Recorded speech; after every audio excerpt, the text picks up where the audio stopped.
Hey guys, and welcome back to my channel. My name is Melissa Siegel. I'm a professor of migration studies, and this is a channel about all things migration.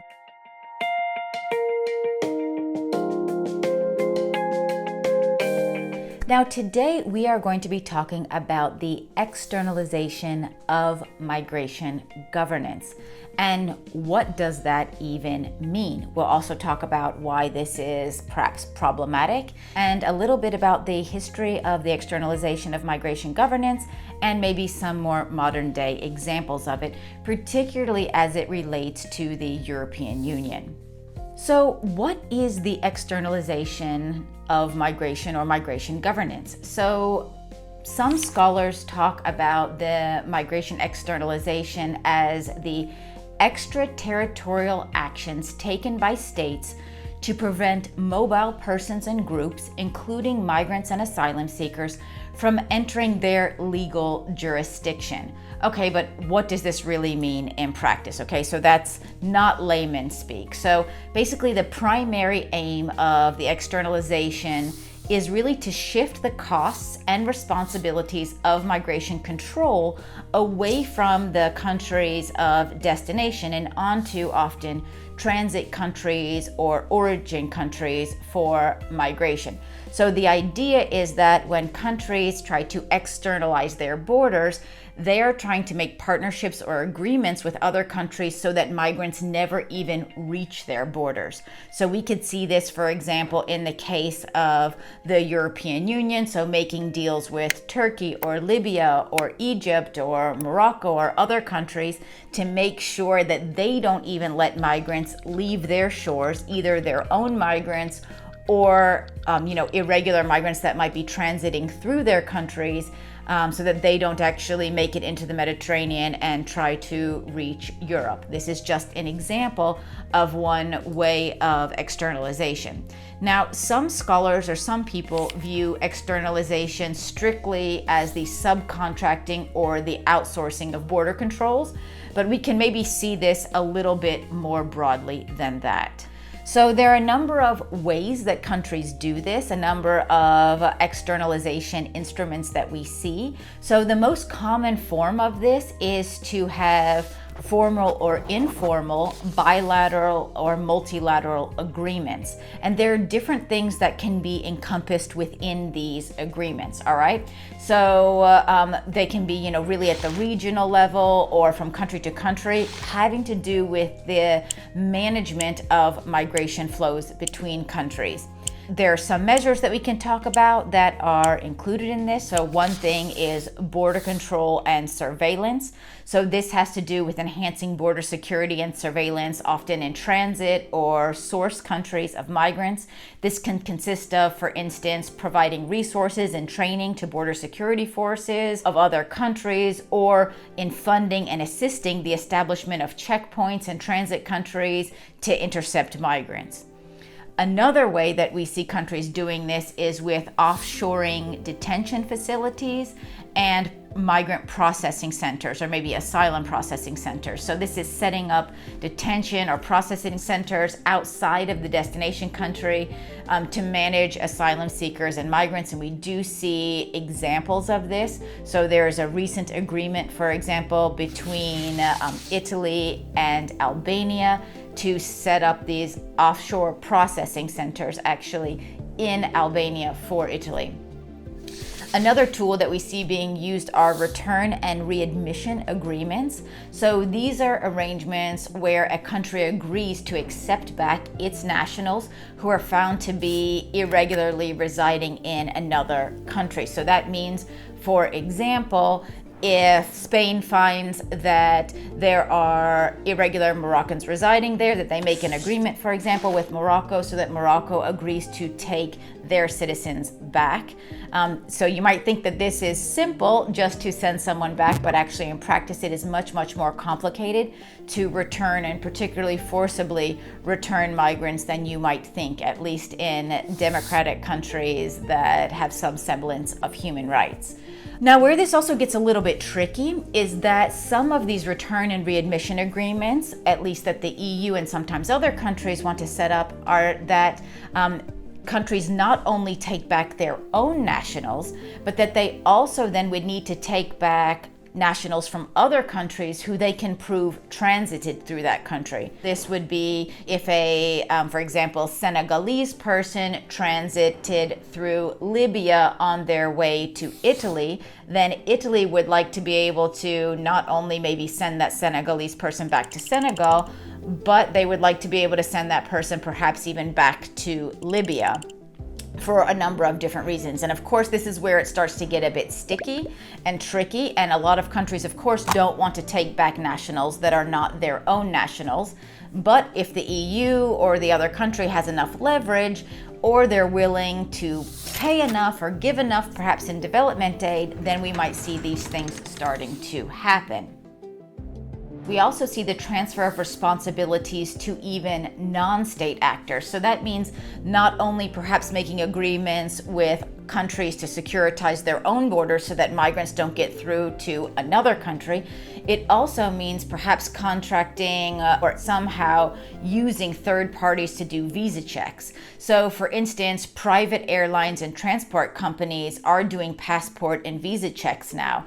And why are they doing that? I mean, it's not that airline companies, for example, want to be in the business of being a border guard, but they do that because if they bring a person to a country where they do not have the proper documentation, then they will often be fined. So for example, if an airline brings someone from Egypt to the Netherlands and that person does not have the proper visa to be in the Netherlands, then the Netherlands can fine that airline for bringing someone that didn't have the right papers, and it's also then the responsibility of that airline to return the person, so they have to pay double.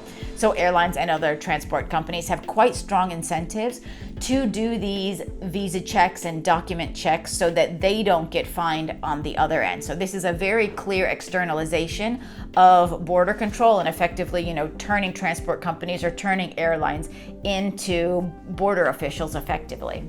Another instrument or tool that we see countries using are economic development programs or economic development aid. Some argue that development programs implemented by local, non-governmental actors in some cases, but funded by third countries may also constitute a form of externalization policy. So for example, these interventions often aim at addressing the so-called root causes of migration. If you want to know more about this term root causes, where it comes from and how we can define it, you can actually check out my video on that here, and also more research that is being done on that in the MIGNEX project, which I'll also link here and put in the description below. So basically, the idea is attempting to control migration and prevent potential migrants from leaving their home countries, maybe through things like information campaigns, but also perhaps through development aid interventions that are meant to maybe have additional training or build more economic opportunities or more job opportunities in the country of origin. And we do often see countries that do not want migrants coming to their borders using development aid as a kind of carrot or a tool to incentivize other countries to also securitize those borders. And many times even development aid funding is used to also train border guards or to help set up surveillance systems or things like that in migrant origin and transit countries. So these are just a few ways that we see this happening, and I think we've seen this happen all around the world. So the externalization of migration governance is not new. We even saw it during World War II, for example, with a number of countries around the world making it more and more difficult, for example, Jews to reach North America or Australia or other countries. But I guess what we're seeing that's new nowadays is really a proliferation of this externalization. And we see the EU and the United States and other countries, Australia also, in the past and currently, that are really using these tools to try to secure their borders in additional ways. So externalization has become very popular, and you see that a lot of the different political parties talk very much about working with third countries to also try to control or manage migration. Now, what are some of the problematic sides, or what are some of the issues with the externalization of migration governance? So one of the big issues is the compatibility with human rights. So one, we see that by outsourcing border control to countries with often weaker human rights records, externalization policies expose migrants to violence, exploitation, and the denial of their rights to seek asylum and protection from persecution. And this can result in significant harm and violence, and really violating fundamental human rights principles. It can also encourage more risky journeys. So closing borders forces migrants to undertake perilous journeys involving often human smuggling, traffickers, and corrupt officials, which can lead to serious harm and loss of life, and can also play directly into the hands of more human rights violations. It also can undermine the international refugee regime. So by preventing the arrival of asylum seekers, states avoid their obligations under the 1951 Refugee Convention. And this really damages the international refugee regime and prevents individuals from exercising their right to seek asylum. So there are two key ways that we really see this undermining the international refugee regime, and one is the barriers to asylum. So basically, the transfer of migrants to a third country without proper assessment of their protection needs really restricts their access to fair and comprehensive asylum procedures, making it difficult for them to seek protection or pursue legal remedies. So that's definitely one thing. The other is the risk of refoulement. There is a heightened risk of refoulement where individuals may be returned to a country where they face persecution or harm, which violates the non-refoulement principle enshrined in international law, with the idea that you cannot send someone back to a country where they face harm. All right. So we see that the externalization of migration governance can be really problematic in a number of ways, because it really has problems with human rights in many regards. We also see other issues of accountability, effectiveness, and sustainability. So we see, really countries evading their own responsibilities. So externalization policies enable countries to evade their responsibilities by outsourcing migration control to third countries with potentially inadequate legal protections. And this lack of accountability undermines the safeguards of migrants' rights and hampers the advancement of equitable and humane migration policies.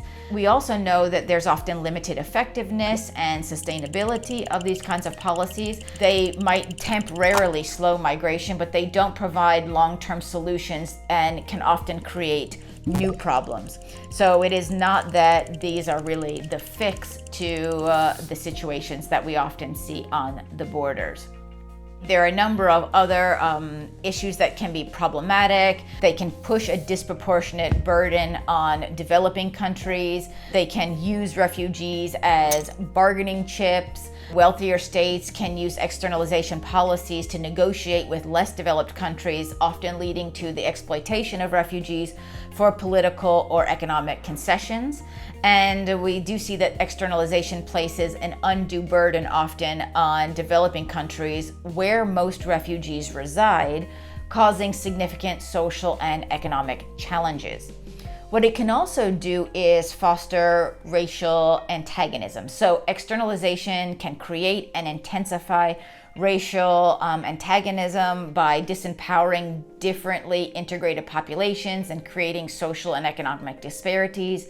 In some cases, we also see the encouragement of exploitation, so it can lead to the immobilization of migrants, which can be exploited by states and regional organizations to address labor shortages in transit countries, which can be further disempowering of migrants themselves. So really, the externalization of migration governance can be problematic on a number of aspects, whether or not you talk about burden sharing or exploitation or undermining refugee regimes or being very problematic for human rights issues.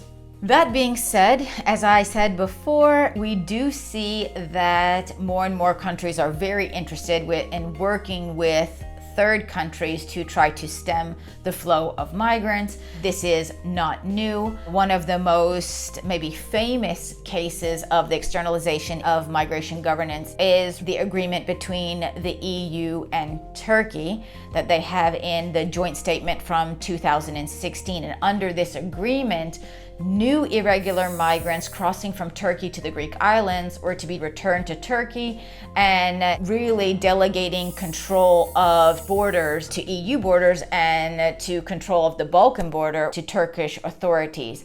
Turkey was given and has been continued to be given financial aid to do this. So they've received, $6 billion in financial aid support for Syrian refugees within the territory, along with promises of a number of different things. At least when they first made the agreement, there were promises of visa liberalization and accelerated EU accession talks. Now, it's a different story what's actually happened, but this was the initial agreement. If we think about the effectiveness of this, well, the deal significantly reduced the number of crossings into Greece, though it faced criticisms for its legality and humanitarian implications, particularly regarding the conditions in Turkish detention centers, and also even access to refugee status, for example, for people that are not Syrians, or even having some kind of humanitarian visa in Turkey for example, Afghans, which is not really the case. So there are a number of different agreements that we've seen like this.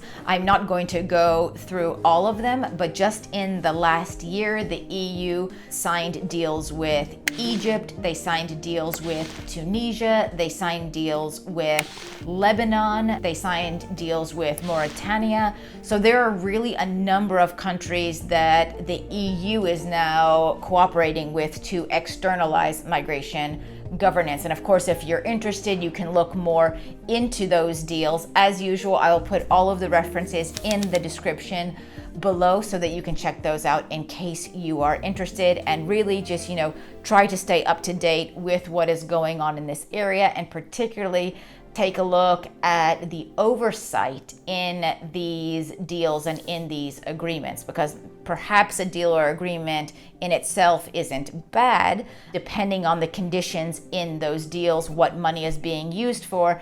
But really also having transparency and accountability for how money is being used and how migrants are being treated in those countries is extremely important. Now, of course, please feel free to comment on this video. Let us know your thoughts, your own information on situations that you might know about that are going on now or will be happening in the future. If you've liked this video, of course, give it a thumbs up. And if you haven't done so already, make sure to subscribe to this channel and hit that notification bell so you don't miss any of the videos that we upload on a regular basis on different migration issues. And I hope to see you next time. Bye-bye.